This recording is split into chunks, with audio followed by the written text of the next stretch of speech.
Welcome back to Usual Paddy. This is part 2, where I am joined with Brad. Enjoy the rest of the episode. Yeah, something I wanted to mention about, just briefly, is that something that's big on my horror for me, where I get a lot of my scary horror from, something that freaks me out is psychological horror. Yeah. And all that comes from like a good the psychological unknown. horror. The less you see of the monster, the less you understand it. Yeah. The less you understand its motives, the creepier it is. Give me some examples. Well, what are some of your favourite? I was going to say where that comes from is, for me, is H.P. Lovecraft's works. Yeah. H.P. Lovecraft is an author from the 1920s and 30s, was when he wrote.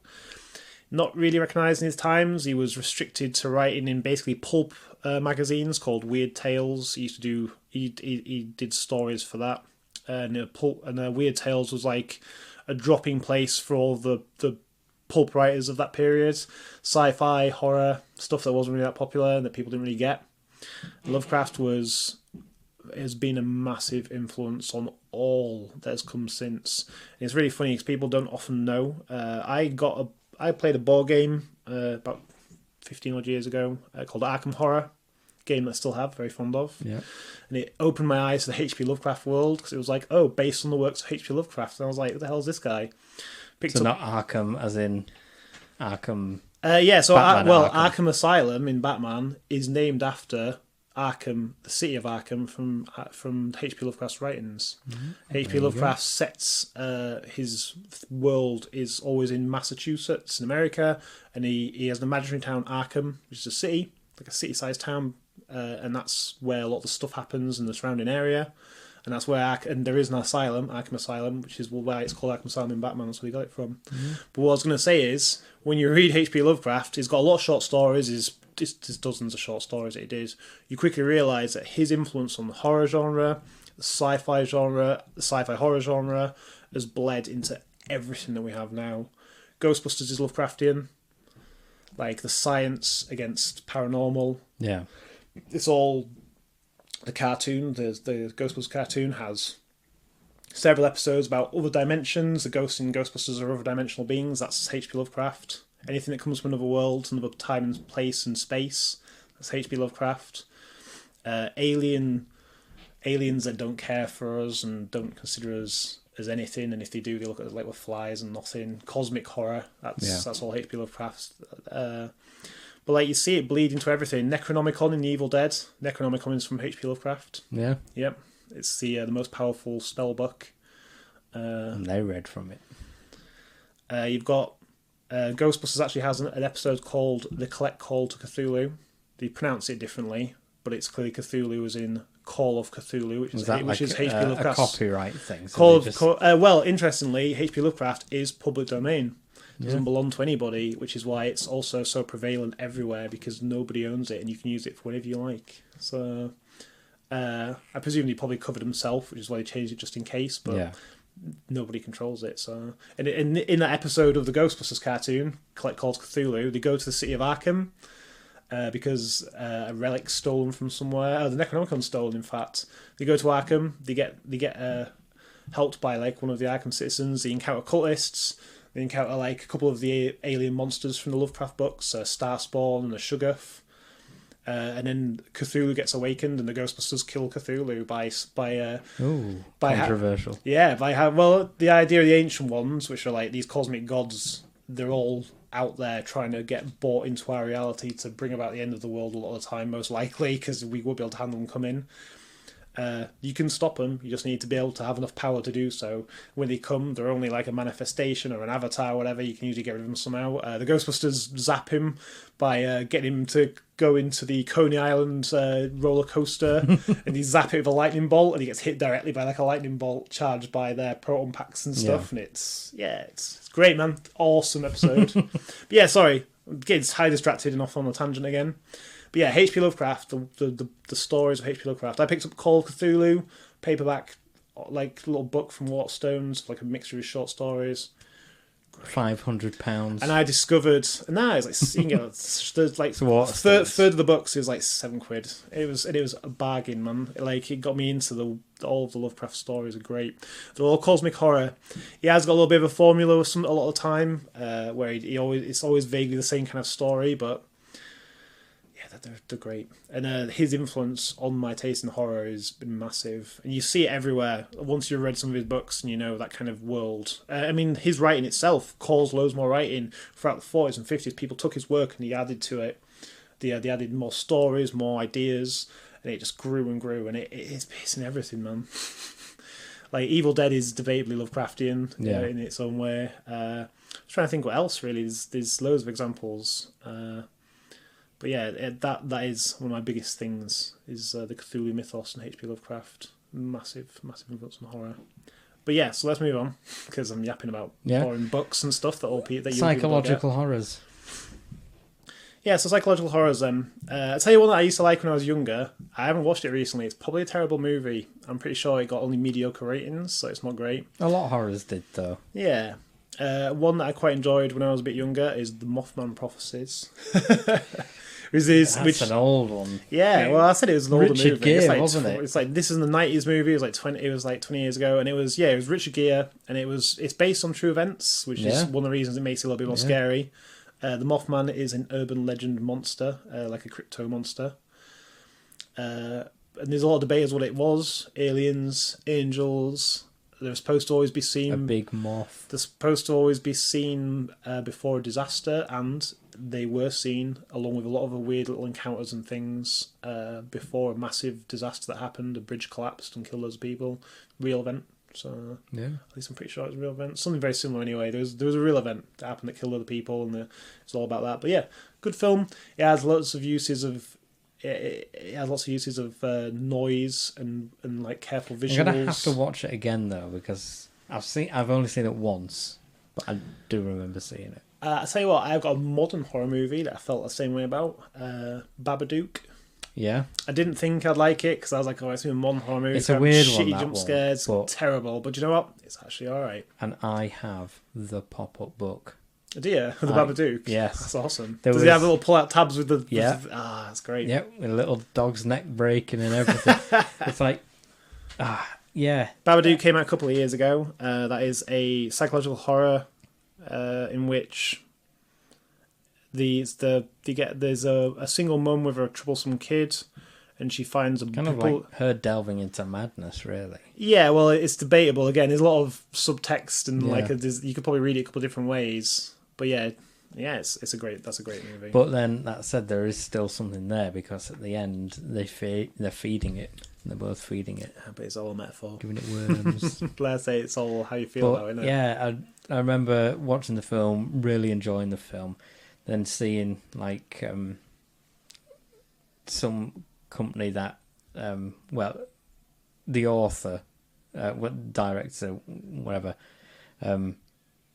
like commissioned so many editions of the pop-up book, an actual proper pop-up book. So I immediately signed my name down for it. So yeah, I'll have it. And it kept getting delayed, and it was literally about 2 years. Yeah, it felt like it was never going to come. It's all just a big scam. They've got my money. I want my book. But eventually, the book came, and it's glorious. It's like a real good fabric cover on it. The pages are like a nice thick card. Yeah. It's all beautifully done. Did they ask you how much it cost? How much did it cost you? It cost me £50, including shipping from Australia. Is it unique? Was it like a mass-produced thing, or is it fairly special though? You said it wasn't a lot of copies made. Because it's worth it for special cool stuff like that if you're really going to look after it. I think it's numbered. The first like 100 were signed, and I missed it. I missed the first like release for it, and I was gutted. But then I signed up to an email because it said, "Oh, if we can do it again, we'll do it again." And then an email said, "We've commissioned another so many." I guess when you know people are still waving their money, you can keep making a few more, right? Yeah. So I don't know what the official number is on how many they made, but you could only get the book through them. And I've seen them on eBay. People have been selling them, putting them on eBay for like £500. But I spent £50 on mine, and I love it. How do you feel about what I refer to, it always amuses Michelle, I always refer to it as torture porn. It's a little hostile. It's a little, yeah. You see, I said it, and you knew what I was talking about. Started with Saw. Saw was kind of like the first one that kicked that off, I think. Saw's actually not that bad, to be honest. I watched that as well. I think I watched that this year. I watched it when I was in lockdown. That was amusing because Saw's not held up well either. Like, it's directed horrendously. It's an ugly movie to watch. Like, it's all janky and there's this stupid little slow motion shaking effects. It's terrible. I thought terribly directed. The first Saw premise is cool though. The first Saw was very good. It's a good premise. The second one was okay, and then all the others were crap. I've only seen bits of the others. And, well, just don't, because they get progressively worse. I imagine there was one I was on, like the YouTube videos, flicking once a couple of years ago. That's what I've seen, but bits of different movies just on YouTube. The one with Chester Bedingfield, rest his soul, he's glued to a car seat with his like foot stuck on the accelerator, and the car's lowering down onto someone's head, unless he pulls him. That's really complex. Separates his skin from himself to like press. It's only a bit of skin, man. You got that stuff back. And I watched it on the YouTube, on the Facebook video thing, and then everything happened, and he half peeled himself off, and it was too late. The car slipped. The woman's head was burnt rubber, and the car shot off into someone else that was tied to the other end of the warehouse. See, I'm smiling as you're describing it, because this, to me, also, its own special way fits into that slightly schlocky bit of horror that I like, where I go, you can have a laugh out of it. It was, but I watched it, and I was like, oh, that was really weird. And then, as it turns out, no, that was a clip from the film, and I was like, but there were some really poor special effects all over the place in that, like the woman's head getting squished and him peeling himself. It's all wrong and so poor and cheap. Not what you'd want from a Saw film. There's some bad special effects out there, but like, I don't know, the torture porn genre thing, a Human Centipede. I'm not a fan. I don't think anyone's a fan, but you can watch it. I don't know which one it was. I don't know if you can tell me if you've seen these movies. I've only seen the first one. Oh, okay, so you haven't seen it then. One of the sequels, right? The second one was black and white. I spent the Christmas with my wife your family at her parents' house, and I had to share the bedroom with Ryan, with my nephew who lives with us. And he decided after Christmas, this is the end of Christmas Day, delightful Christmas movie that he was going to put on Human Centipede 2 or 3. I don't know which one it was. It's in a prison, and it was horrendous. It could be the second one. It was awful, and I distinctly remember a scene where I was like, what am I doing here? It made me question my own reality when I was lying in bed. Thinking about that poor middle person. Christmas Day, and I was watching a prison inmate stab a hole in someone's kidneys and then fuck the hole. That's what I was seeing. All right. And I was like... It's different from the first one. And that doesn't happen. I was like, what am I watching? And like, I think there's a bit in that same scene where the kidney just popped out. I guess he pushed it out with himself whilst he was in there. But I was like, what am I watching? I was like, why are we watching this on Christmas Day, Ryan? This is clearly a Boxing Day film. So what happens when you give a 16-year-old the option of what to watch on the TV? Human Centipede. I'll pick myself. Have you seen the first one? I haven't actually. You haven't? No. It fits into that genre where I looked at it and I went, I'm not going to watch that. It's just grossness for the sake of grossness. And it's funny because the second one is, or the third one, or both. All of them.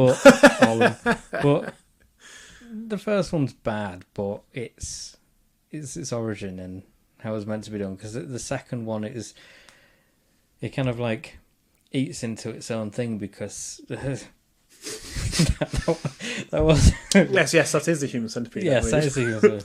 But no, like the guy in the second one was obsessed with the first film. So it's like he knew it was a film. Oh, how meta. So then he connected more people to it. Right.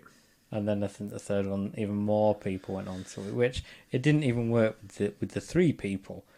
Because although, like, the first one got to eat food, I think it was just dog food though. And then the second one had to eat, but then he got all bunged up so that the back one couldn't eat. So if you can't make it work with three people, it's going to be difficult to have a whole chain of people work. Well, it's just like a normal food chain, isn't it? You get less and less nutrition the further you go, I guess. Well, it is a food. Well, it wasn't that. It's just like the middle one, like, got bunged up, and the one at the back died through infection. I feel like most of them would probably die from that, based on what I've seen of the movie. The first one died as well. I don't know if they died of starvation because they refused to eat or something. So then it ended with just like the front and the back dead, and the poor person in the middle, like, shrugging their shoulders. It's not a good movie. It's not a good it's movie. It's not going to win any awards. I'm not a fan. Like I say, it's funny because it does ride that. I guess it must ride that area where people kind of laugh at it, but because it is outrageously ridiculous. Was the one I saw, number 2 or 3. But yeah, I'm just not a fan of that type of genre. What about Hostel? Joe, I actually avoided Hostel for the same reason. I hadn't seen Hostel. You've not seen it? Because I knew from people's description that it was that same stuff that I just didn't want to see. But it's Eli Roth, though. Eli Roth doesn't make him better. Eli Roth is renowned for being a bad director, so... Whoa. Like, he's alright in his art. Is he... Forgive me, actually, because maybe I'm getting my guys mixed up. Is Eli Roth not the one that did the House of the Dead movie? No, that was that U-Ball. Oh, okay, fair enough. In which case, I apologise, Eli Roth, because I just mixed you up with Eli that Roth. guy. He did Cabin Fever. Yeah, which in itself is... That's kind of... That's interesting, because that's a different tone to what I'd imagine Hostel having, to be fair, because... Cabin Fever is, again, kind of like gross out, and it's kind of just terrible, but at the same time it's got some good bits too. It is, but there's more of a story with Hostel. Weirdly, yeah, because like there's not really any like campy or fun element to it. It's a case of like half the first half of the film is just like these 4 guys just like partying in Europe, and then they get like pulled in. It's like, come hang around with me. Then one goes missing, and then like another goes missing, and they all start dropping off, and then they've essentially been paid for and kidnapped and taken to a building where they're tortured by the highest bidder. Yeah, sure. I think killed into however they see fit. I'm sure I heard the premise, and I was like, oh yeah, I imagine that has some potential to be alright, but yeah, I don't know, it's not my type of thing. I guess I shouldn't judge it until I've seen it, right? So no, you keep going back to that. Trying to get me to watch Farscape. Farscape is very particular. It's just, like I say, it's like a psychedelic sci-fi movie. It's very, very sci-fi TV show. I didn't mind Hostel, and then I didn't mind Hostel 2 because it took a different approach-ish, because the first one was focused on essentially the victims. Right. And the second one was showing you things from the other side, like the people doing the bidding and going to torture and kill these people. So it kind of like showed you more from the business side. Well, they add something that does edge a little tiny bit into that kind of stuff is... Getting back to Rob Zombie, have you seen any of Rob Zombie's movies other than the Halloween movies? I've seen House of a Thousand Corpses. This is a great movie, by the way. It is. It's a messy movie, but it is also... It's got all of Rob Zombie in there. Yeah. And I've seen the sequel as well, but I haven't seen... Is it 13? What's the latest one? I haven't seen the third one yet either. I would like to see it. I haven't seen the third one. So there's a couple of other movies of Rob Zombies that he's done since then. More recently, in fact, they did a film called Laws of Salem, which I think is probably his most. I'm going to go out on a limb and say it's probably one of his best directed movies. Yeah. Not necessarily his best movie, but it is absolutely beautiful. It looks great. Like the whole movie just looks great. It's a really nice style to it. It's directed really nice. It looks pretty. It's almost got a little bit of like a Kubrickiness to it. Like it's very meticulous. Everything looks really nice and looks like it's all been really well thought out. But yeah, Lost Salem's pretty good. Because it's not riding on the back of like Universal Studios wanting the next big horror film. He's now free to do, when he does his films, they're generally self-funded. Yeah, and he belongs... They're not studio-funded, so he can do what he wants to do. And Rob Zombie is a very independent character, which definitely does best in an independent environment. But I find the same thing happened with Del Toro, which I've spoken about before, is that he's like Pan's Labyrinth, Don't Be Afraid of the Dark. I haven't seen that one. What's that one? Like little creatures that live inside a house. Is that a Del Toro movie? Yeah. All right, I do not know this. And I need to see this movie because I like Del Toro. Some people are just like, it's all right, but I actually really enjoyed it. And it's these little creatures that feed on teeth. That is amazing. And it starts off pretty gruesome, like back in the olden days where some guy's going mental in his basement and then his maid comes down and it's like, they need teeth. So he like hits her over the head with a hammer and then knocks her teeth out with it. Oh. And then they both go missing. Del Toro something about Del Toro is he weaves fantasy and horror in a completely realistic environment. He's always done that. But I used to have a trilogy of horror movies of Del Toro in his early days. It was early days. It was obviously they were riding off the popularity of Pan's Labyrinth, which was a great movie by the way. But it was Kronos, which was one of his first horror movies. It's like a vampire movie, but with a twist. It's not like a regular vampire movie.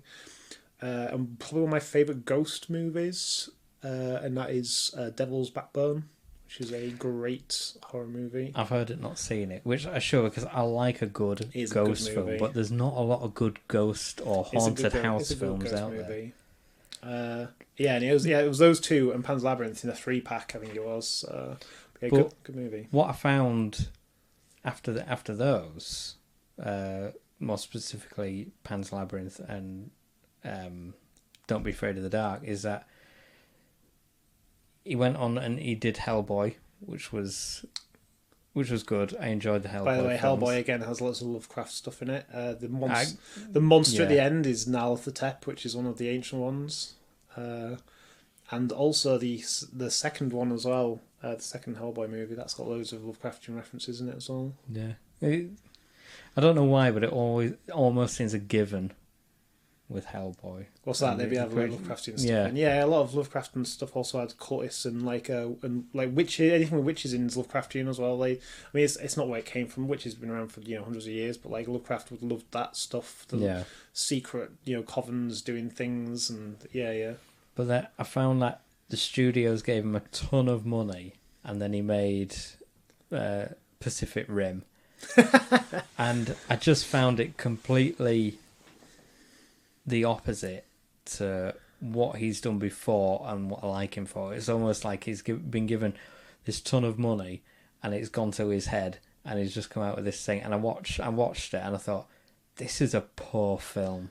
But in some way they chose him for that though. Del Toro has a really good vision. He loves fantasy and fairy tale and horror, and he's a big fan of Lovecraft too. Well, you say fairy tale, and he's good at visualizing that stuff, right? Like the Pacific Rim movie was exactly how he probably would have wanted it to look, and regardless of how it might have been as a movie, it did look cool. It did look cool as hell. I have over there, obviously the viewers can't see it, but I have a tabletop war game called Monster Apocalypse, which came out. It came around the same time actually, and I don't know if it had anything to do with it. I'm going to assume it didn't do, but like it has very similar models to the I don't know what they call them. They call the Geigers or something. What do they call the big robots in Pacific Rim? Are they Geigers? I can't remember. I don't know. I know that they called the monsters Kaiju, which is just the Japanese big monsters smashing cities. Yeah, everything theme, big monster is a. I like that. But I'm a big fan of Kaiju, by the way. Kaiju, yeah. Godzilla. Yep, big fan of all those. But yeah, like that to me was I was like, it's Monster Apocalypse movie. I was like, oh, it's so exciting. Terrible movie, but I visually enjoyed it. Yeah, well, that's something. At least you got some kind of enjoyment. Yeah, to be fair, it's about as much as I did get. Like, I haven't seen the second one yet, even when it became available on Netflix. I think recently, I was just like, I don't think I'm gonna watch it. You've not got it in you to watch it. No.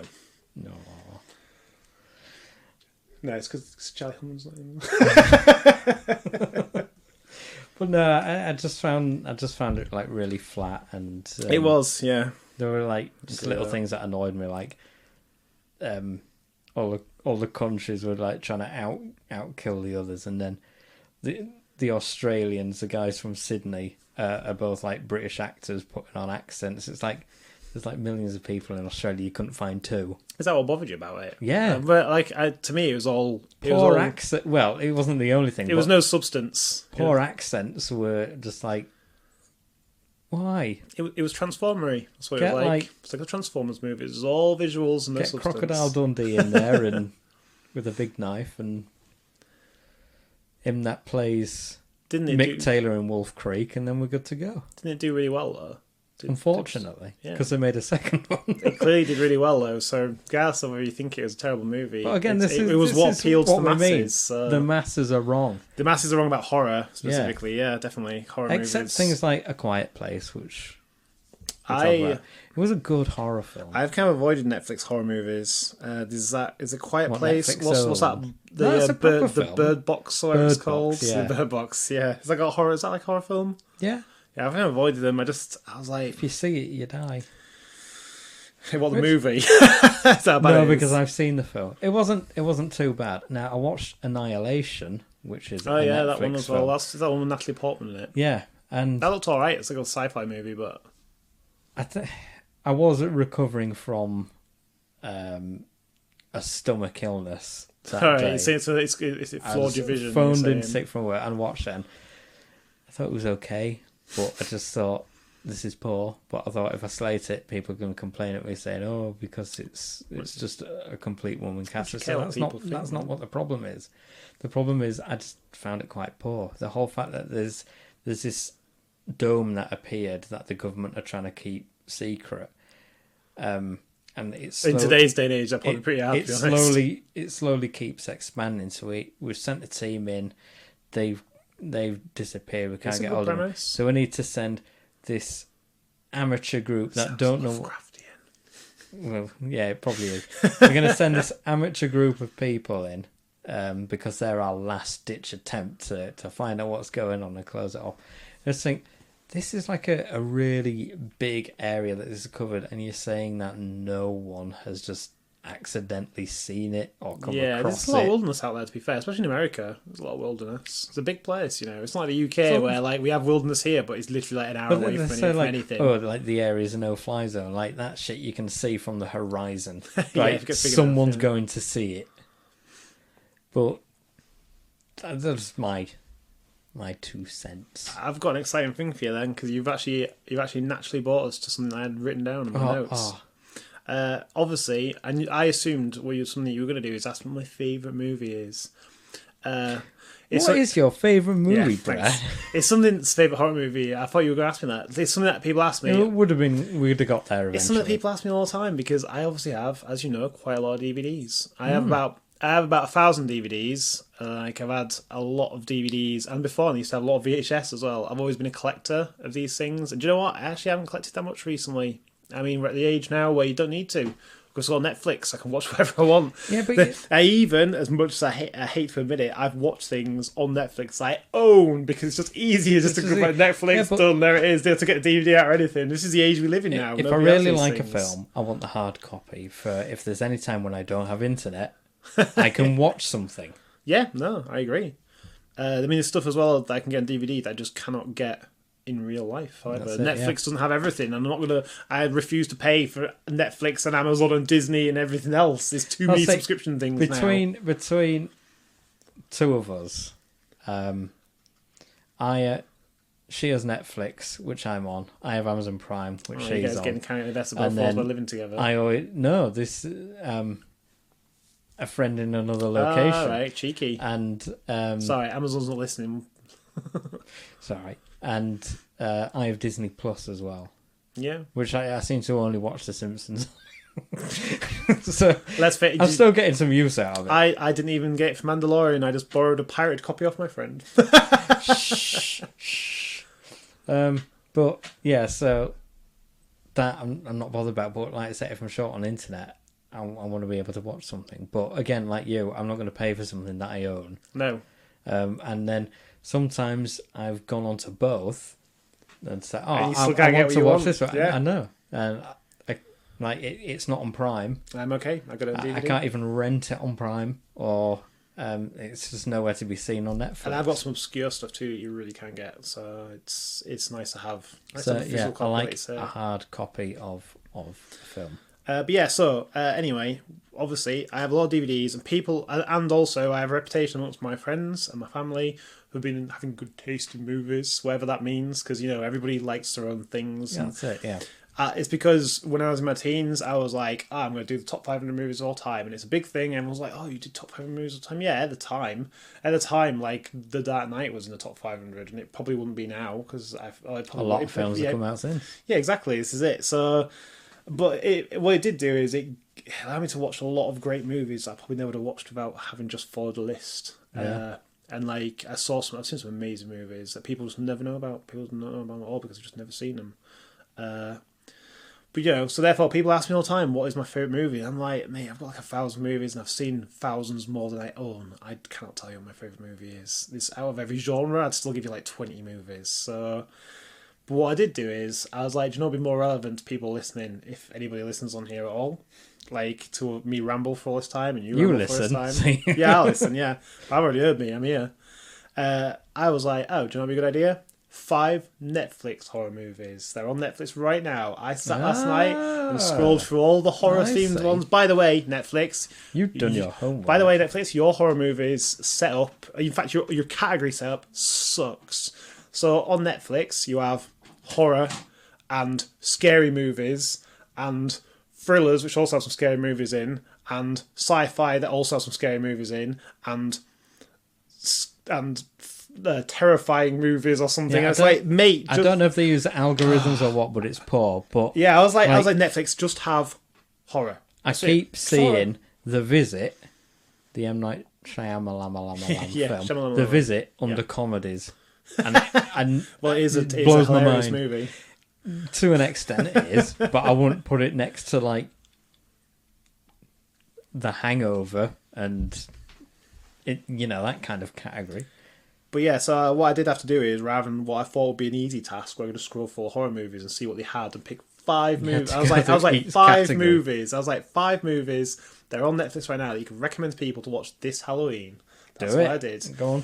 And like, obviously, what it turned into was like a long... Well, this is the thing. It was a long look because it was scattered through several different categories, and there was different movies that appeared in some of the categories and not others. And I was like, why is this movie not in these other categories? There's also a lot of like really obscure, almost straight to DVD films. Yep, there is. There's a lot of trash. I did see that yesterday when I scrolled through. There's a lot of the movies that like people think are good movies, and they'll say, yeah, it's a good movie. And I'm like, is it though, mate? Because I've seen that movie and it's pretty crap.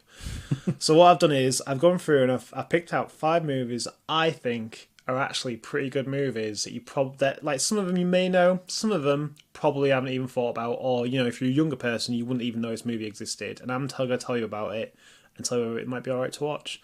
But yeah, so these are 5 movies in my opinion that are worth watching on Halloween. They're on Netflix right now in 2020, so you could watch them. Are they in an order? Not particularly. There's the order in which I encountered them and thought, do you know what, that's an alright movie. So, the first one then is not what is considered to be a good movie. It was critically panned, I believe. Wow, good start. Start. Well, the thing is... Is it Alone in the Dark? No, it is a fun little movie. It is Wishmaster. Oh. Have you seen Wishmaster, Joe, from the late 90s? So I don't know. I might. Wishmaster is 1997. And it is very clearly they're really hoping they were going to have themselves a new kind of Freddy Krueger style bad guy character in the Djinn, the Wishmaster. It's basically a genie brought back in modern times. But then obviously he grants wishes, and if he grants 3 wishes to the person that released him, he can break into our reality permanently and just reign terror. Yeah. Lovecraftian, by the way. And yeah, I know, it's everywhere, man. And so that's his thing. But until he's been granted the 3 wishes to the person that released him, he has unlimited power, but only in the form of wishes. So all he does is he just basically goes around and causes chaos, because he'll bump into people and be like, "Oh, tell me what you would really wish. if you could have anything, what would it be?" And they'll say, "Oh yeah, I wish that you could do this or do that," and he'll just twist that right up and make it and do something horrible to them, because everyone knows the genie. Obviously, Aladdin, everyone thinks of genies in the lamps.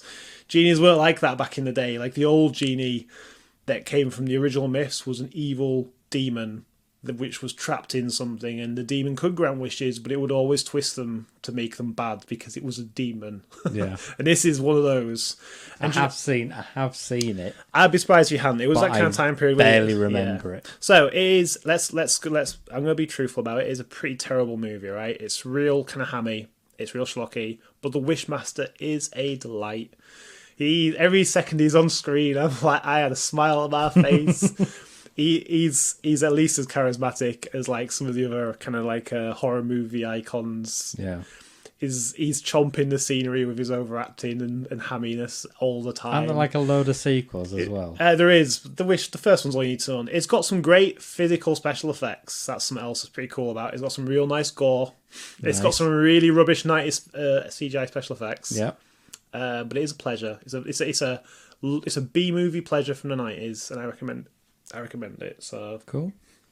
So my second choice is actually a classic, or it's considered a horror classic. It's Christine, which is 1983. Yep.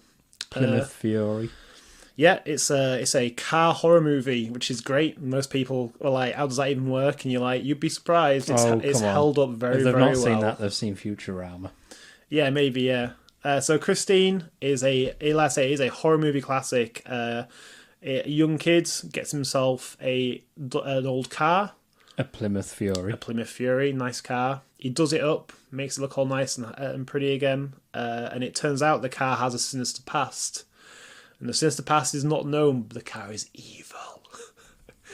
And it is suggested, it's interesting on a rewatch, it is suggested that it might be that is most definitely sentient. And can it move on its own or not? Don't know. I've watched the movie. It's up for debate. Is it? Yeah. I thought it was just sentient and it would kill people. You would think that, but it's hard to tell whether the main character is behind the wheel all the time. It's suggested at the end. Did Lovecraft have a Plymouth? No, I don't think so. No. It's an American car, so but yeah, it's a great one. It's a great example of horror, of how good horror movies can be. Even when there's not a monster, if you get the horror right, it's still scary. And it's generally creepy. There's some creepy tones in it. This character's slowly corrupted by the influence of Christine. It's great. Well recommended. So it's an old movie, kids, which means it's quite slow paced. But it is a good example of a classy horror movie that has survived very well considering its age. Yeah. So I'm going to move on. My third film is actually both a Christmas film and a horror film. Is Krampus. I thought, yeah. So you shouldn't get this mixed up because there's quite a few Krampus-related movies out there. I don't know why Krampus became popular again. Apparently in Germany they have a Krampus Day or a Krampus event. There was called a Krampus Match. Krampus, by the way, there's one in Whitby. Well, it's been a serious thing in Germany. It's been a big deal because that's where Krampus originates from. So, for the kids at home who don't know what Krampus is in folklore referred to as Saint Nick's shadow. And Krampus is basically like a demonic dark side of Santa Claus. Got big horns. Well, yeah, he's supposed to be like a demonic kind of like a devil, kind of the traditional kind of Beelzebub kind of hooved goat Yeah. monster demon thing. And he has a sack in his back, but his sack has naughty children. Nice. He gets those naughty children, sticks them right in his sack, takes them to hell. I would like to go to a Krampus festival. I saw the I'd love to go to pictures from Krampus even festival. the Whitby one. Yes. I thought that looks magical. It does. So the Krampus movie is a little bit of a... It feels a little bit like the old 80s movies. It's got that Gremlins tone to it, where it's a little bit... It feels almost like it's aimed just at a little bit of a younger audience, but it's that dark, jovial tone to it of like the Gremlins and the that kind of period of kind of schlocky 80s movies. Have you seen... The writing of the characters is not great, but it has made delightful things. It looks beautiful. It sounds beautiful, and it's got some great little horror moments as things get worse. Have you seen Rare Exports? No, what's that? That is it's a Christmas film. Yep. With a Krampus in it. Okay. But the Krampus is in ice, is sealed in a big ice cube kind of thing. Like The Thing. Yes, kind of like The Thing. And these Santas, or like naked men with long white beards. Why did you say Santas when you described naked men in beards in inverted commas? Is that your experience of Santa? They're not like Santa. Just so you know, Joe, if you ever went into Santa's Grow as a child and Santa was naked, that was not Santa. He had a Santa hat on. That is not Santa. Oh, damn. I need a shrink. But sorry, go on. Yeah, so these Santas Yeah. were going out stealing like electrical supplies to take back to the cave to try and melt the ice to get him out. Right. And this Naked Santas. this man and his son who live out in the wilderness, like his dad's a hunter. One of these Santas fall into a pit around the house used for like catching bears or wolves or whatever. This is getting increasingly more complex as time goes on. And it's a Santa in there, so they kind of like pull him in and try and find out who he is and what he's doing and stuff. And in the end, they kind of find out that this is actually like a Santa Claus. So they sell him. Like an actual Santa Claus, not a naked Santa. So they sell him. Sell him? Yeah, they got to sell him. And when they find out where all these electrical supplies on it, and kids were going missing as well now, they managed to destroy the Krampus, kill it off before it's fully defrosted. So you've just got all these like Santa almost zombies going around because they're essentially brain dead and don't know what they're doing. So at the very end, they're like taught how to be a mall Santa and then sold as a rare export. What you've just described sounds a lot like someone describing a modern Resident Evil game. There was loads of naked people wearing Santa hats, and there was a moat around the house, and then we found a man inside it, but the man was Santa, and then he put him in the basement, and then he was in an ice cube, and and then Chris Redfield punched a boulder in. Punched the big ice cube, so the Krampus fell out. Punching bastard. But as weird as it sounds, it is a really good film, and I strongly suggest. Is this on that you Netflix? watch it. I don't know. Is this your Netflix recommendation? It was last year towards Christmas. They do change over a lot, though, so that's why I thought if I looked to not yet last night, these films might still be on the list next week. But Rare Export, you can watch it dubbed, but it's like a Finnish film, right? But it's actually really good, despite how I've described it. You did describe it like a 5-year-old describing a story off his head. That's how my mind works. That's all right. And I assume that's how the plot of the movie is. So. Pretty much. Yeah. Designed by a 5-year-old. Well, no, it's worth it. And it's quite creepy. Especially when you see a lot of bearded creepy. naked men running across the snow. Sorry, we're going to go back to the movies because we only got halfway through and we're sidetracked. So we've got 3 movies in. I'm going to do the fourth movie is Cabin in the Woods, 2012. So this one's not a scary one. This one's this is a bit of a tongue-in-cheek, kind of clever for itself horror movie. It is Joss Whedon, the guy who did Buffy and Angel. doing what he does best, which is make a kind of sarky, quite clever, self-referential kind of look at something. In this case, it's the horror genre. So Cabin in the Woods is what appears to be your normal premise. A bunch of teens go to a cabin in the woods and stuff happens, but the twist is a bit of a Joss Whedon one, that in actual fact all horror movies are just set up on purpose by the government to stop an ancient one from waking up. Yeah. It's a Lovecraftian. Again. Obviously. Yep. But no, and it's a really weird film. Yeah, it takes the horror movie genre and flips it on its head by having fun with it. Yeah. By making it out that it's all just run by regular schlubs doing an office job in the background at the same time. And it's very weird. It's a very weird, let's say, self-referential movie about the horror genre. Yeah. It's a good movie to watch on Halloween with your mates because it is kind of tongue-in-cheek. It's not that scary, but it has fun with itself. It's a fun movie. Yeah. It's all right. It's not the best movie, but it's all right. And this is what we're talking on Netflix. This is like gold. So because there's a lot of trash. It certainly is.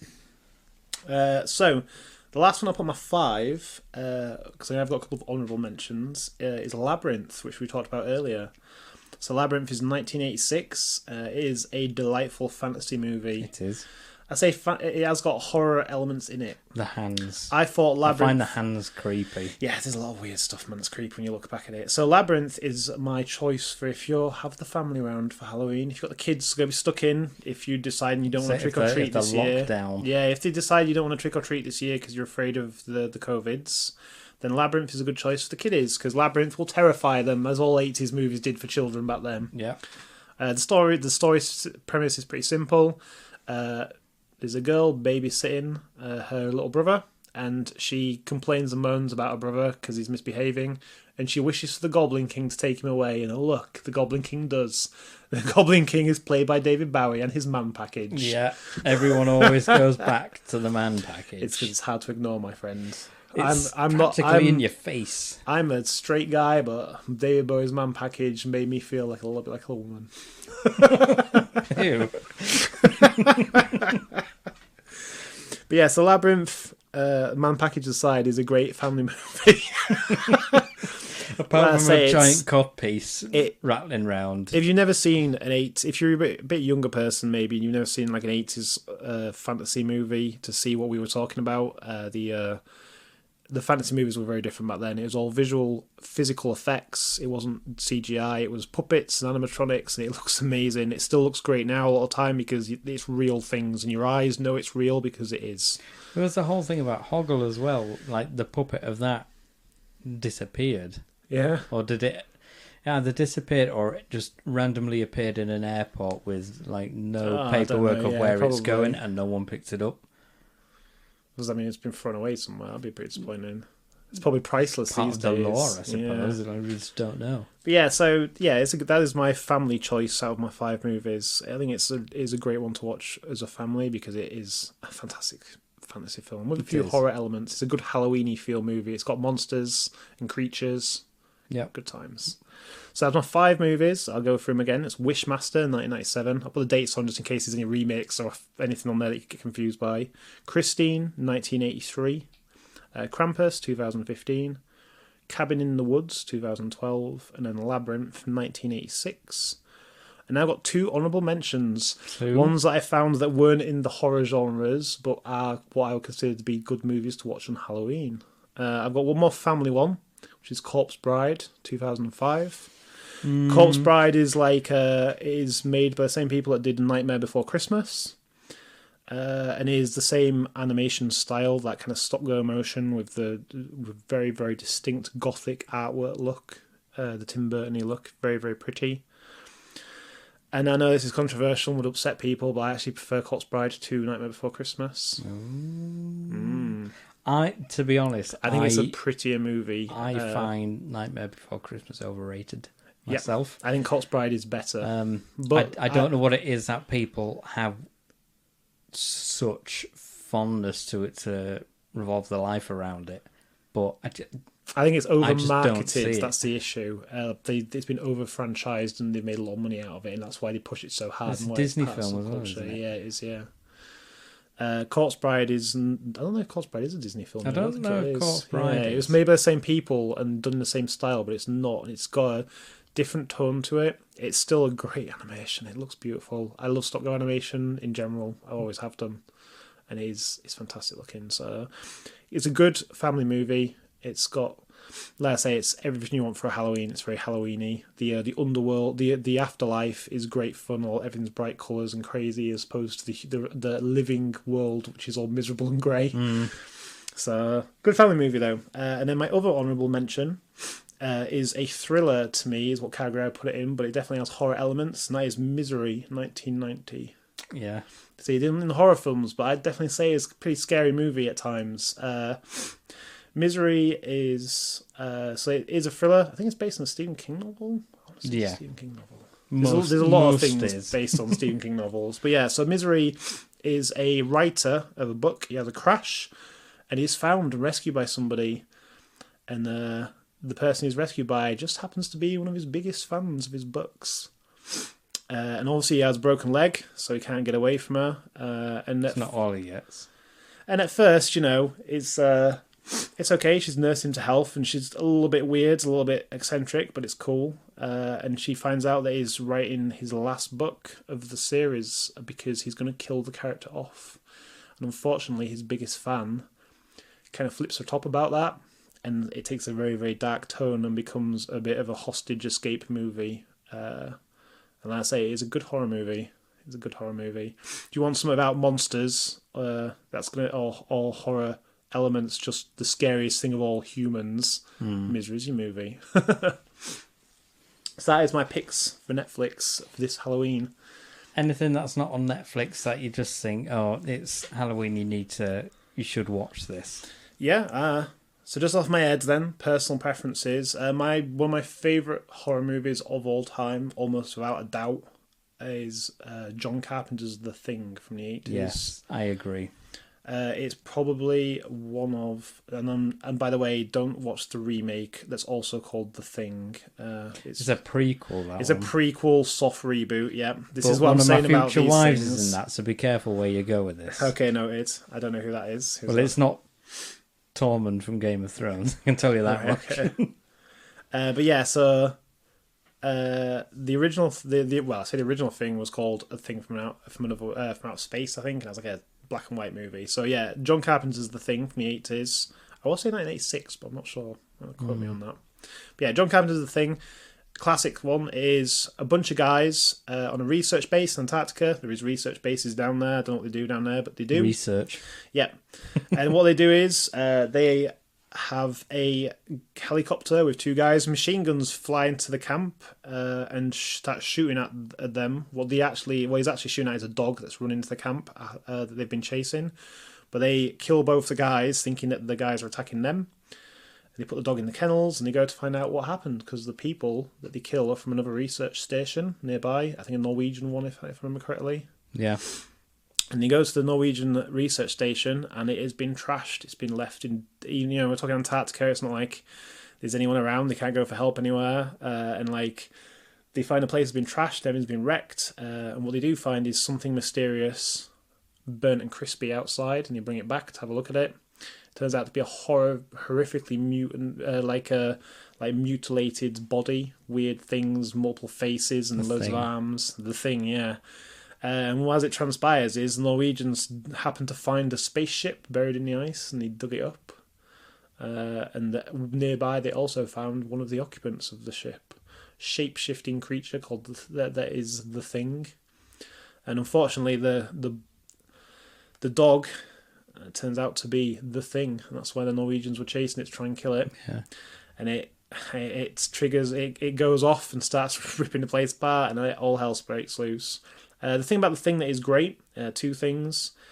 I would say it's probably the golden movie for visual special effects.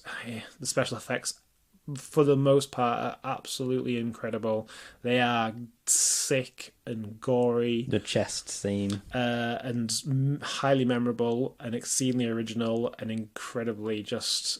They're the pinnacle of horror special effects. There's some horrifying stuff. The dog monster is it always sticks in my mind. Always. Yeah. Remember the first time I saw that? It is terrifying. I think the head walking across the floor was... Yeah, loads of memorable stuff. Yeah, was pretty terrifying. So yeah, and the other thing about that movie that makes it great is you also have a very strong psychological horror element, because the thing is a shapeshifter and it can turn into and imitate people. And what happens is as soon as they realise this, they have to face the fact that any number of the rest of the people in the base could be the thing or things, because it can multiply itself into people and replicate and imitate.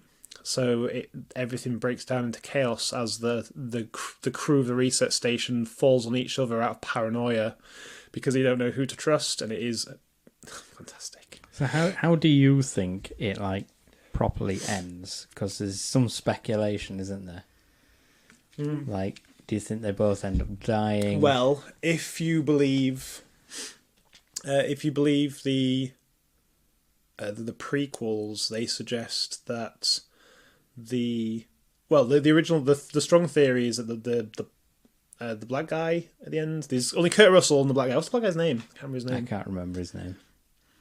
There's two guys left at the end of the movie, and one of them is, they reckon that one of them is the Thing. But at the end of the movie, you see he has a piercing, and in the prequel Thing movies, it's suggested that the Thing can assimilate fillings and piercings and non-biological things, which therefore would prove that he isn't the Thing because he has a piercing. So I don't know. I don't think it matters. That's my attitude to this. There's that the ending is about with the drink. perfect. That both of them aren't sure. Yeah, I had some theory that always put petrol in it, and he's testing the thing. If he drinks it and doesn't react to it, he knows it's the Thing. I'm like, come on, man, that's just ridiculous. I think it's beautiful because it's just a perfect ending. I agree. You don't know, and it doesn't matter because they're both going to die in the snow anyway. It's about my favourite, The Thing. It's a great horror movie. Proper classic. It is proper classic, yeah. But my go-to film for Halloween go on. Yeah. is, because it's Halloween, it's not Halloween. Yeah. It's Trick or Treat. And if you've not seen it, I strongly suggest that you do. I think I've seen multiple films with the title Trick or Treat. Which one is it? I didn't believe there was many, but it's... I feel like there was it not a Del Toro movie called Trick or Treat or something? I'm thinking of the Hostel. That's not Del Toro. Go on, that's Eli Roth. It's fine. Carry on. Describe the movie. It's like three separate stories that all end up intertwining with each other. Set in like one community. It's like an omnibus set in the same world. Yeah. And they all end up connecting with each other all through Halloween. Okay. So you've got, they say, each one deals with like a different type of horror that end up all combining at the end, and it's all about keeping the traditions of Halloween, or something goes wrong. Like one of the stories is centered around a guy who puts razor blades in chocolate bars and sweets and that to give to trick-or-treaters. That was a real thing that happened. Yeah. And another story is about werewolves. And another story is about an accident, maybe, that happened that killed a school bus full of children. But the driver survived. But then, was it an accident kind of thing? And it centers around this. It's about the height of a small boy, and he's got like a sack head. I think he's just called Sack Boy, but not like PlayStation Sack Boy. Yeah, no, I assume not. But he's the one that seems to Which is funny, keep the tradition of Halloween. It's funny because I can image that character, and I haven't seen the movie. I can image like the artwork. I can image the word Trick or Treat above that character. It's Trick or Treat, so it's just the it's not or. Yeah, I can image it in my mind. You need to track it down, and you need to watch it. Is it on Netflix? I don't know. I'm not looking. I don't remember seeing it yesterday when I was looking through off my head, but I'm pretty sure it has been before. Probably, but again, it's a Halloween film, so it should be somewhere. You might have to succumb to Amazon Prime. Right. I have to look at that one. I've not seen it. I've got a few omnibus movies. Omnibuses were all the rage in horror thanks to the Tales from the Crypt. Yeah, they did that all the time, and it's quite a popular thing. I've got a few. I have quite an old one called Torture Garden that's an omnibus of different movies from like it's like 60s, 50s, 60s, Yeah. older movies. And that one has a killer piano in one of the short Really? stories. Yeah. A killer piano. Yeah, it's great. It's like Christine only a lot that's later debatable. because it can't get out of the room. Yeah, it takes like 4 men to lift it. Yeah. To chase people down the street. There's only so much killing you can do with a piano, isn't there, really? But About yeah, as much as you can with a 2-meter extension cord for your drill. So I've got another horror movie though. Go I'd like on. to recommend. This is a personal one. It's not necessarily considered to be a classic. It is considered to be a cult classic, I think. It is also Lovecraftian. Since this has been a Could theme be I wanted to anything, share. No, it is specifically a knockoff of a H.P. Lovecraft story. It's called From Beyond. right. Stuart Gordon is a director. Stuart Gordon's great. He's a European guy. And he has very open opinions about sex and stuff. He used to do controversial theatre back in his day. Peep shows. No, he used to do theatre with stuff in that you wouldn't see at the Right, time, like okay. nudity and other controversial themes. He's done a few great movies, by the way, of the same genre, horror stuff. He did Reanimator, which is also a Lovecraft story. Yeah. So you recognise that? That's H.P. Lovecraft story. Yeah. Herbert West and Reanimation. See, there's a lot of reanimators as well, isn't there?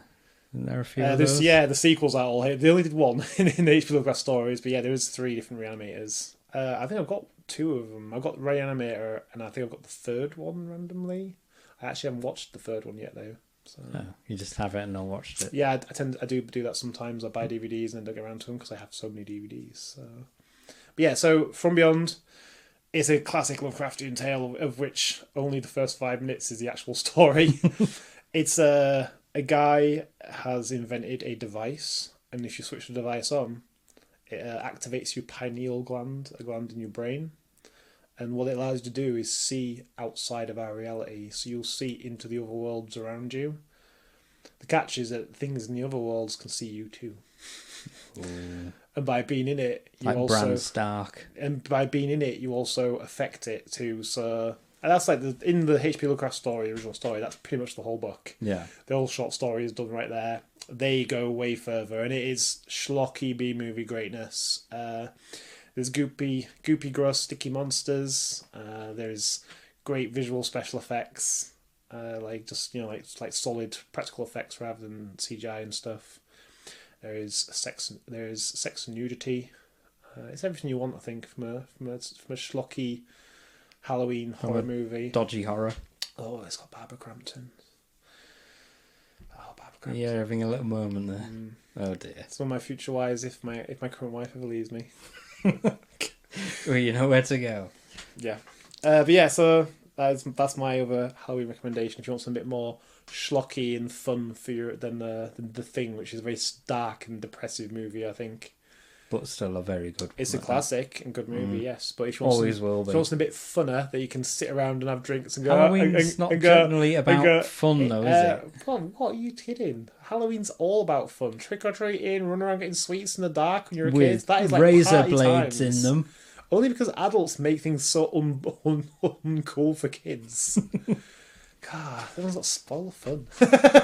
I know. With the razor blades and chocolate bars. Just don't get that anymore. It's just not vegan. But yeah, From Beyond has got all of the great fun party horror movie. You get together with your mates, you get some munch and stuff and get some drinks in. You generally eat the sweets out of the trick-or-treat bowl because no one comes knocking on the door. Yeah, you can shout at the TV and laugh with your mates. It is a great movie. You know, if obviously that we haven't all been locked down by that time, that you can have Scream's people probably around. the best film for that. Nah. See, Scream self-referential to the horror genre again, which means it kind of like it's not the same. It's kind of having fun with itself, whereas From Beyond is just gleefully B-movie schlock. Tremors is I'd say Tremors is better than a B-movie. I think that's such a good movie on its scale that it's it a kind of like B-movie supersedes classic. it. Yeah, it's a cult movie. Yeah. Easy. I'd say I wouldn't count as a Halloween feeling movie though. Tremors is a great movie though. If you haven't seen that, just a dumb monster film. it is a dumb monster film, but it's not. It's a smart monster film. That's the thing. To an extent, it's yeah. It's a little bit lighter than Jaws, but it's smart. Yeah. Yep. Jaws. There's another one. Yeah, Jaws is kind of like a Halloween movie, I guess. I mean, it always gets roped into has been classed as a horror, isn't it? People ran out of the theatre throwing up, and like people fade and stuff, and that when they went to see that cinema. Can you imagine that, going to the cinema back in like the 70s and seeing people running out screaming and stuff out the cinema because they couldn't deal with that level of horror? Now we got computer games scarier than stuff like that. The only time I see people like leaving the cinema is because they probably think the film was bad. Yeah. I've not seen anyone people run just don't out come into the screaming. cinema. When I go to the cinema, I just sit on my own because nobody goes to the cinema while apparently. Not that long ago, I went to watch Jurassic Park again.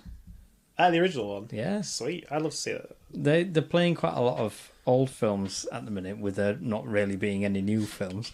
We're also going to see horror movies all next week at Stephen Joseph Theatre. It's showing a bunch of old horrors. So is The View in York. They're doing The Shining as well. Are they? They're doing Scream. They're doing Scream? Yes. They're doing Nightmare on Elm Street. John, it'd be great to see at the cinema though. There's a few. I know. We live in a world now where nobody goes to the cinema anymore. I do. I am to the pro cinema, and you should support your local cinema because they are going to be gone at this rate with COVID. It's not like they weren't struggling enough already. But you're saying that, but I go to York to use the franchise cinema. I know you're complaining about the price of tickets and stuff, but just enjoy the experience. It's about going and seeing it on a big, massive screen with surround sound. It's the only way we used to be able to watch movies 30 years ago. Like, this is the problem I had before VHS. Like, when lockdown happened, I wanted to go see The Invisible Man. Then lockdown happened. I couldn't go see The Invisible Man. I could rent it from streaming services. Like the Microsoft store I could get it from, and I think I could get it from Amazon Prime as well, but I had to pay £15 for it. It's like, it goes to cinema for that price. Yeah, because I buy my ticket when I go to the cinema, which is like a £5 or £8, depending on where you go. But like, I'm not going to sit at home, spend £15 on a film that I may or may not like, that I'm only watching by myself. If I had a lot of other people around and we're all going to watch it, we could have all chipped in. But fine, no, it's just me. I'm not spending £15 on that. And Disney have done the same with that Mulan. Have they? Yeah, that's, even though you pay your subscription on Disney Plus, you have to pay another price to watch the new Mulan film, and that's like 15-20 quid. It's like, I ain't doing that. What if it's bad? Yeah, I say, well, it's not going to be bad. You get the film for the exact same. You get the film for the 2 days, movie, and then it's gone. Like, I can, when the film comes out, I can buy that for £15, and then I can do as I please with it. I could trade it in at CEX for 50p. No, you can't. But I'd get something illegal. Back. I don't know. Support your local cinema, because I'm going to be really sad one day if I can't go to the cinema, and I really enjoy that experience. It's really nice sometimes. We're really unlucky here in Scarborough because our only choice of cinema is trash. Hollywood Plaza has not had a renovation or decent. It's still got the seats from 1915. I know they've replaced the seats. They're even more comfortable. They're about the same level of comfort, but the fabric's in better condition. Rubbish. So they small bought screen, them, bad sound. They bought the seats from another chain that were revamping their cinema. So typical Scarborough, we've gone and bought theirs. Yeah, I go to View usually in New York. It's in with the big seats. I mean, like, it's a big seat for me. I know. You're a tall person. I know it's not supporting your local cinema because they're like a big franchise. But at the minute, you've just got to support a cinema. Because I was fuming the time when I went to see Jojo Rabbit and went all the way to View, and they said, no, you can't watch it. You got to book it online now, otherwise the cinema fills up really quickly because now there's less seats because the seats are bigger. Yeah. So we always book ours online, to be fair. Well, I do sometimes, but it was never a problem I had before. I'd never been to a cinema where the seats were full. I like it now. They've made with the seats with are there's big so on many comfy. screens there. I thought, oh, they'll be showing it in a few screens. No, one screen. That's it. Yeah, because all the other 19 screens were filled with Marvel movies and Star Wars. Come on, Joe. Now what? So get with it. Near the View, there's a Cineworld, which I think is like an IMAX one. Or something. I went to Cineworld to watch Episode 9 of Star Wars. My mum took someone to see it. And, was it good? Was it worth the extra money? It's funny because what was in it for me, it was seeing the ice cream stall, which wasn't Ben and Jerry's like it is in View, which I have no problem with. I love ice cream and I'm a Ben and Jerry's fan, but Jesus Christ, man, I got like there was like a £5 tub and it was like the size of a large milkshake from McDonald's and it was rammed full of this most incredible ice cream. Nice. I almost wanted to get a room with it, man. I swear down. Get a room with your ice cream. Michelle was like, "Oh, it's way too much for me," and I was like, "Pass that here, I'll handle that." I almost went and got another one. Yeah. I was like, if I get another one, I'm gonna be sick, but I could eat another one of these. I go there every time now just the ice cream. Because when I was stood really disappointed in the cinema, I was there with Robin and we're like, oh, we can't see it because the screen's full. And so what else is showing? Knives Out is showing. I'll have 2 tickets to Knives Out. That's full as well. It's like, oh my God. Should have booked, Joe. Should have booked. I know, but again... I would have been like, on the bright side, we'll get some ice cream. This was the first time we'd gone, other than to see Star Wars, where they were showing in every screen. So everyone got a seat somewhere. This was the first time I'd gone to see something else, and I've been told, no, you can't see it. So then, I've been told no in the cinema. I quickly looked up... I feel. For us, because we have to drive 40 minutes to get there. I know, and that's it. And I ended up travelling all the way back again, stopping at Taco Bell on the way. But then, like, driving back, like fuming, tucking into my tacos. But I looked up, oh, it's showing at Cineworld. Oh, we could go see it there. It's on in an hour. But the tickets were like £15 a piece. I'm like, I'm going to get some Taco Bell and I'm going to silently fume all the way home while listening to funny podcasts. Last I got ice cream, I would have felt alright about it. But yeah, I think it'll be a sad day. I was like fuming it and melt the ice cream while I was holding the tub. I think it'll be a sad day if all cinemas ever go. Like Stephen Joseph, he's pretty good here in Scarborough. I've never actually been there to watch a film. Do you know what? The cinema's alright for the McCarthy. It's okay for watching films. I wanted to go see... It has that classic feel to it, the old school cinema, but it's also a little bit more comfortable in Royal Plaza, and it's got a nice sound. It's got a nice sound system as well. So it's actually a really nice place to go. I wanted to go there to see Hunt for the Wilder People, which was out on New Year's Day. You should do, a couple of years ago. But my friend was busy at the time, so I couldn't go. So I was like, oh, damn it. But these things happen. And then I bought the film when it came out, and I loved every second of it. Yeah. But it's not a horror film, so can't really talk about it now. Totally related. That's alright. Ran golf loads of times. Some ice cream time ago. It's fine.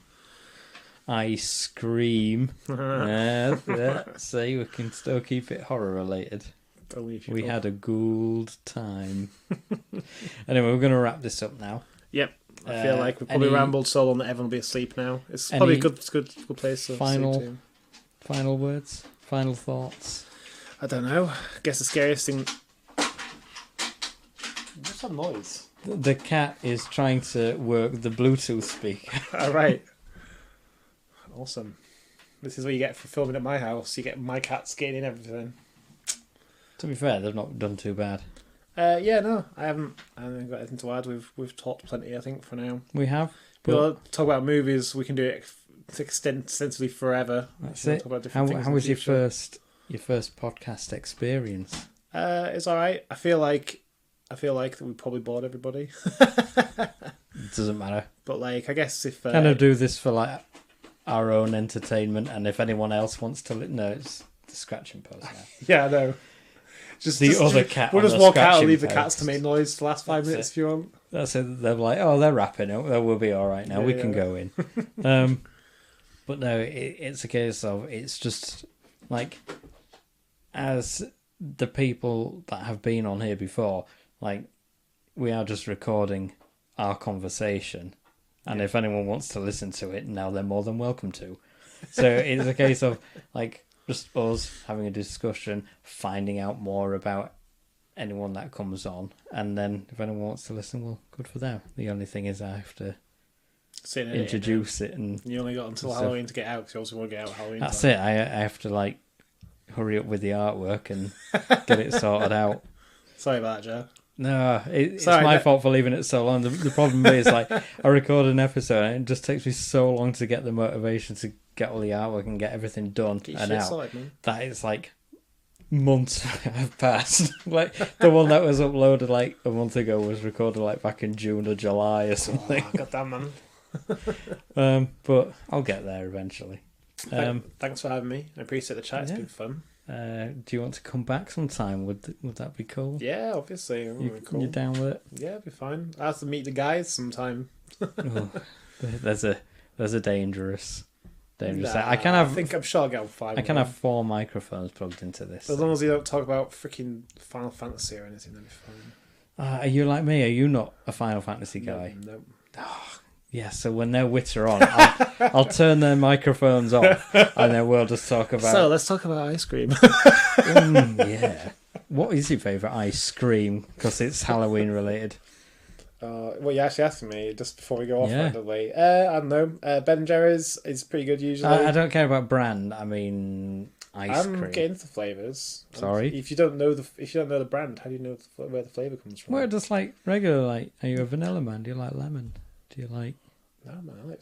I tell you what, actually, strawberry ice cream. If you happen to be in our pleasant town, there is a gelato place on Eastborough, and they do a Snickers ice cream. And you would not believe how good that is. I'm not big on chocolate ice cream. Yeah, but it's not chocolatey, it's peanutty, because it's Snickers. I'm not keen on peanuts. You're a freak. I like chocolate as chocolate, but chocolate ice cream, chocolate mousse, things like that, it's decadent. It is one of the most amazing, fresh, home Italian ice creams I've had. When it comes to ice cream, I'm all about the fruit. You're a sorbet man. Well, you probably really like it there too because they have several sorbets. I say that, but I love rum and raisin. They've got rum and raisin. But then that's got fruit in it as well. I'd love to say remember what the place is because I feel like it'd be a really nice name drop for them if anyone happens to be watching that lives in Scarborough. No, they don't sponsor us with free ice cream, so we're not going to plug them. We'll just say where it is and what they do. I don't care. I'm nice. I don't mind. They're on Eastborough, which is the winds down from the town. Shut up. Winds down from the town centre down to the South Bay. They're like halfway down that road that leads down. And like I say, you can't miss them because of like a gelato place, like Italian ice cream, and they are fantastic. Good if you like sorbets. Good if you like other ice cream flavours. All made daily. What's that? I mean, I prefer fruity ice creams to chocolate ice cream. In all sense, like if you compare chocolate with strawberry, it's going to be strawberry. They even do vegan ice cream too for the vegan sorbet. Yeah, I know you're putting that face, but my wife is vegan. So she enjoys these things. Cow free. Moo. Oh, my dear, I've been to that moo spot on the marine, not the marine drive, just on the foreshore there. Moo spot. Oh, that ice cream place. I don't care about that one. It's not anywhere near as nice. A massive cone full of ice cream with a load of wafers, some brownies are in there. It's got syrup on, and it's a hefty beast. I had a milkshake from there that had ice cream and a donut on top. Nice. It's like a chocolate icing and like the chocolate flakes or the donut, like the kind of donut you wouldn't get as like a side. It'd be like a separate thing on its own on top of a milkshake with ice cream. You've only got one hand and you need one to pay, so pile it all in one and there you go. I sat down whilst I ate it. That's how serious it was. It was a serious ice cream. Serious, and you got to sit down to eat it because you can't walk and eat those. You would try putting your seatbelt on when you got one of them in your hands. Isn't that what the cup holder's for? No, they're for cups. Not in my world. You're not going to get a pointy cone in a cup holder. You'll damage it, then it'll melt and drip out. No, you pass it to your friend and you make them hold it while you drive to the marine drive and you just park up and then you spend the next hour regretting your purchase. Does your friend get lick rights when it's melting? No. He's got to secure that, otherwise it's going to blow your car. It's only going around the corner. If it's summertime, the ice cream's going to melt fast. We don't get it in the summertime because you can't pull up on there because all the parking spots. So you want chocolate sprinkles and melted ice cream all over your car instead of just letting your friend just lick it? I'd rather that than lick my ice cream. It's wrong, man. Are we done? Yeah. We're talking about ice cream still. There's only so much scream we can put into this. Michelle will also be amused if she ever got this far, but she probably didn't. Yeah. I've bought it onto ice cream twice. It's fine, you can edit it all out anyway, can't She you? probably doesn't even listen to them. But yes, thank you for having me, and I'm sure I may talk to you again. You may talk to me again. Yeah. It'll be really difficult games tonight if Yeah. you don't. Yeah. Just trying to ignore me. Well, we'll get to board games one day because you are a board Sure. game man. Yeah. You can tell us all about these giant stacks of games that you have. Yeah, I guess. Yeah. I guess. Right. I'm signing off, so say goodbye, Brad. Goodbye. Have a good Halloween. Yes. Have a spooky Halloween. Oh, there you go again. Yes. Darley did love it. If you trick or treat, do it from 2 meters away. Yeah, don't. Yeah, that's what I will say. Just ignore the government. You can trick or treat. Get one of those hands with a basket in with it on a stick. Just get one of them. You don't have to go near the door. Technically, a lot of people will be wearing masks anyway. Just be like, only sealed chocolate and sweets. Throw it in the hand. Don't touch me. And then when you get back, pop that stuff in a carrier bag. Leave it 5 days for the coronavirus to die. You got yourself There'll treats. just be hordes and hordes You got yourself virus-safe treats. of plague doctors walking around trick or treating, and if you don't give them a treat, they'll put a big red cross on your door. They'll be confused with all the red crosses on the doors from people that died from COVID, though. Are people doing that when they die from COVID? Not yet. Probably Not soon, though, yet. if the government has anything to say about it. Yeah, could be interesting. Right, anyway. Good. Yeah, goodbye. Goodbye.